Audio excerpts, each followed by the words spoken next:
Nais mo bang makauwi ng ligtas sa iyong pamilya? Nauunawaan mo ba ang kahalagahan ng mga batas trapiko? Maging alerto, maging mapanuri, maging handa. Pairali na, disiplina sa kalsada. Ang Roman Superhighway ang pangunahing kalsada dito sa Bataan. Dito dumadaan ang libu-libong motorista araw-araw, kaya mahalaga ang disiplina sa bawat biyahe. Alamin natin ang 4 na ordinansang ipinatutupad sa kahabaan ng Roman Superhighway. Unang tuntunin, Speeding Ordinance. Sa kaliwa, minamadali ang biyahe. Kulang ang oras para magpreno at umiwas.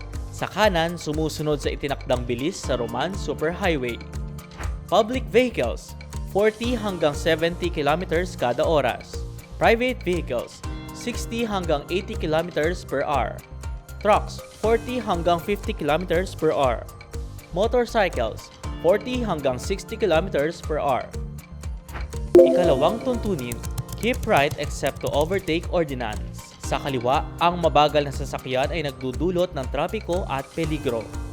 Sa kanan, ang mabagal na sasakyan ay nananatili sa kanan para sa maayos na daloy. Ikatlong tuntunin, DUI Ordinance. Sa kaliwa, may nagmamanehong nakainom, mabagal ang reaksyon at mali ang desisyon. Sa kanan, malinaw ang pag-iisip at handa sa biglaang preno at iwas sa sakuna. Ika-4 na tuntunin, Wheel Clamp Ordinance. Sa kaliwa, maling paradahan na nagiging sagabal at sanhi ng disgrasya. Sa kanan, tamang paradahan, walang naaabala at iwas sa multa. 4 na tuntunin, isang layunin para sa kaligtasan ng bawat Bataenyo. Malapit na ring ipatupad ng MBDA ang single ticketing system gamit ang handheld device sa pagbibigay ng citation ticket sa mga traffic violators. Layunin nitong gawing patas, malinaw at mabilis ang pagpapatupad ng batas trapiko. Sa tamang gawi sa daan, ligtas ang Bataan. Maging alerto, maging mapanuri, maging handa.